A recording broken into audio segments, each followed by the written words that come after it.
Zion Williamson might be the most hyped basketball player of this generation. From the very first time a grainy high school mixtape hit Instagram, the internet decided this kid wasn't just a star, he was going to be a legend. The problem? 6 years into his NBA career, Zion's highlight reel is still mostly off the court.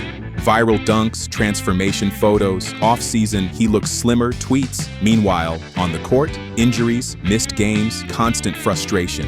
And yet, here we are again. Another off-season, another wave of Zion hype. Only this time, people are buying it. Now that sounds insane, right? How many other NBA players could live 6 years on hype alone without being traded? Without being written off completely? Nobody. But Zion is different. Because here's the thing. If this new version of Zion is real, the locked-in, motivated, scary fit version of Zion, then the entire NBA has a problem. We are talking about a player who, at his peak, is a one-of-one freight train with guard skills. Someone with the physical dominance of Giannis, the rim pressure of peak Derrick Rose, and the efficiency of Luka all rolled into one. The hype has always been there. The belief hasn't, until now. So, in this video, we're breaking down why the Zion hype might actually be real this time. We'll cover his journey from Duke to now, the brutal injury history, the shocking changes in New Orleans' front office, the high-stakes gamble Joe Dumars just made, and what it all means for Zion's career and the Pelicans' future. Part 1. The early hype and Duke dominance. Before Zion ever stepped on an NBA floor, he was already a household name. High school Zion wasn't just a player, he was a content machine. Millions of views on YouTube mixtapes, ESPN running his highlights before he even committed to a college. Every dunk was a viral moment, every block a trending clip. By the time he chose Duke, the hype was suffocating. And then, somehow, he exceeded it. At Duke, Zion was a force of nature. He wasn't just strong, he was explosive. He wasn't just athletic, he had instincts. Remember the play against Virginia where he closed out on a three-point shooter and blocked the shot into the stands after covering half the court in 2 steps? That wasn't basketball. That was something we'd never seen before. And then there was the infamous shoe explosion. One wrong step and Zion's Nike literally ripped apart on national television. The clip went viral worldwide, Barack Obama sitting courtside pointing and saying, his shoe broke. That moment symbolized what Zion was. Too big, too strong, too fast for the game itself. He left Duke after one season averaging 22 and 9, shooting nearly 70% on 2-pointers, with a PER that rivaled the greats. Scouts weren't comparing him to regular prospects. They were saying LeBron, Charles Barkley, Blake Griffin combined. Draft night 2019 was supposed to be the coronation. Zion, the future of the NBA, the savior of the New Orleans Pelicans. Even the draft lottery felt scripted, with the Pelicans winning the #1 pick against all odds, sending Anthony Davis to the Lakers and ushering in the Zion era. This wasn't just hype, it was destiny, or so it seemed. Part 2. NBA career. So far, the reality of Zion's NBA career has been complicated. Year 1, delayed. He tore his meniscus before even making his debut. By the time he finally played, fans had waited 44 games. But when he stepped on the floor, it was fireworks. Remember his debut game? 4 threes in a row in the 4th quarter. The Smoothie King Center went insane. Year 2 was the best we've seen. Zion averaged 27 points a game on 61% shooting. He was an all-star starter. He was bullying NBA defenders the same way he bullied high school kids. No one could stay in front of him. No one could stop him at the rim. He had a season where he scored more points in the paint than Shaq, at 6 feet 6 inches. Think about that. But every high was followed by a crushing low.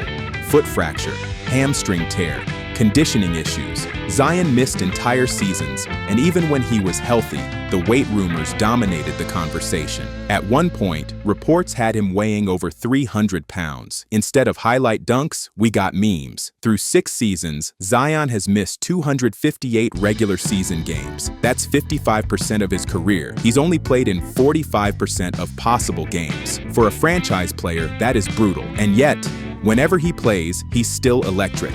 The Pelicans are a playoff-caliber team with Zion on the court. His presence draws double teams, opens the floor for shooters, and makes life easier for everyone. When healthy, his PER and efficiency numbers put him in the same breath as Jokic, Giannis, and Luka. That's why he's still here. That's why the Pelicans haven't traded him. Because even with all the frustration, all the injuries, all the drama, the talent is too rare. But talent alone isn't enough. And that's where this season feels different. Part 3. Why this time feels different. So why are people buying into Zion this time? It starts with how he showed up to Media Day. Zion didn't just look slimmer, he looked scary fit. A photo from the Pelicans' official X account looked almost fake. Fans thought it was photoshopped. That's how sharp he looked. At the podium, Zion said something that made headlines. "It feels good to feel good. I haven't felt like this since college, maybe even high school. I just walk into the gym and feel good. That's not just fluff." For Zion, whose entire career has been plagued by conditioning issues, to finally feel healthy is massive. What changed? His workouts. Instead of endless basketball drills he didn't enjoy, Zion's trainer added boxing and football workouts. The idea was simple: find something he actually liked doing. Because if he enjoyed it, he'd stick with it. Now sure, you might roll your eyes. Bro, you're making $40 million a year. Just do the work. But here's the reality. NBA players are human. If Zion needed fun to stay motivated, then fine. Because the results speak for themselves. This version of Zion doesn't just look different. He sounds different. He's talking accountability. He's talking about not letting the Pelicans down. And that shift in mindset, it's tied directly to Joe Dumars. Part 4. Joe Dumars Factor. When the Pelicans fired David Griffin, they hired Joe Dumars to run the front office. And his first assignment? Trade Zion. Ownership was done. 6 years of headaches, no results. Enough was enough. But Dumars didn't listen. Instead, he told ownership, no. Zion is our guy. He doubled down. On draft night, he made a shocking move. He traded next year's unprotected first-round pick to draft Derrick Rose. No protections, not top 5, not lottery protected, nothing. With how deep the Western Conference is, that pick could easily be top 5, maybe even number 1. Most GMs would never risk it, but Dumars wasn't just betting on Derrick Rose, he was betting on Zion. If Zion plays like the superstar he can be, the Pelicans make the playoffs, and that pick lands in the 20s.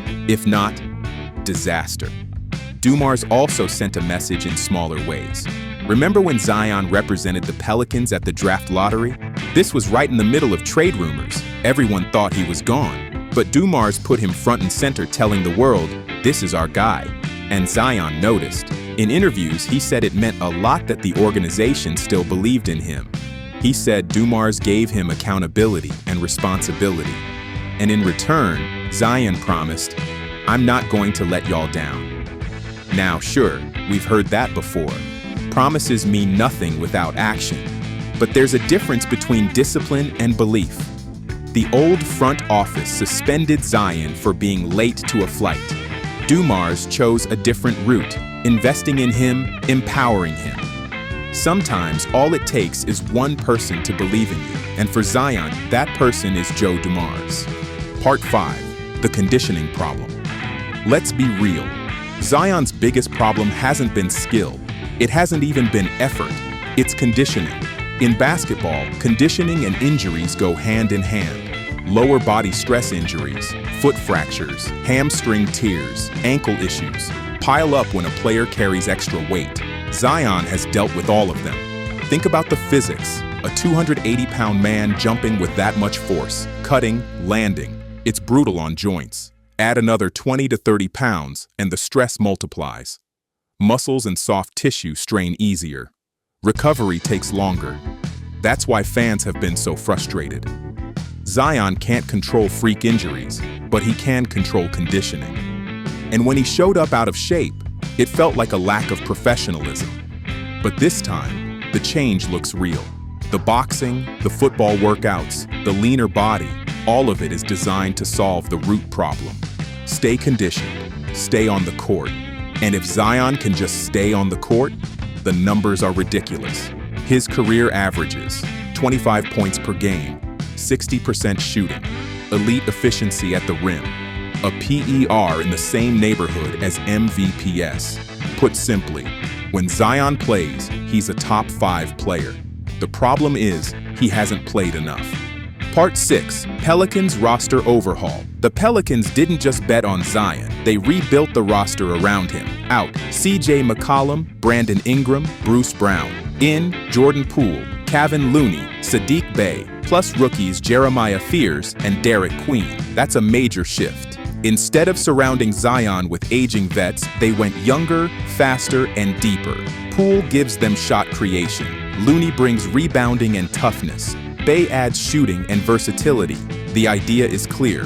Build a team that can run with Zion, spread the floor, and survive if he misses games. It's not perfect. Poole is a risk, and losing CJ's leadership hurts, but it's a direction. This is now Zion's team. No more hiding behind veteran scorers. No more excuses. Part 7. The playoff gamble. Here's where it gets wild. The Pelicans' playoff odds are slim. Betting markets put them at plus 880 to make the playoffs. That means a $100 bet wins you $880. Basically, Vegas thinks it's unlikely. And yet, Dumars traded away an unprotected first-round pick.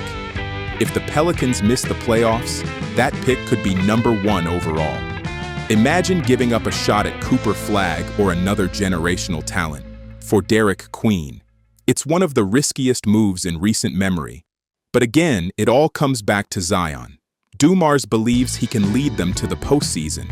If Zion is healthy, it works. If not, franchise-altering disaster. Part 8. The stakes for Zion's career. This isn't just about the Pelicans. This is about Zion himself. If he delivers, he cements himself as one of the NBA's true superstars. He saves his reputation, validates the hype, and gives the Pelicans a foundation to build on. If he fails, this could be the end in New Orleans. After 7 years, patience runs out. The team could cut him with $90 million in non-guaranteed money left, or trade him for pennies on the dollar. We've seen careers derailed like this before. Derrick Rose, Grant Hill, Brandon Roy, all generational talents cut short by injuries. The difference? Zion still has time. He's only 24. Joel Embiid missed 2 full seasons to start his career, and people wrote him off. Now he's an MVP. The same could happen with Zion, but only if he stays healthy. This season is the tipping point.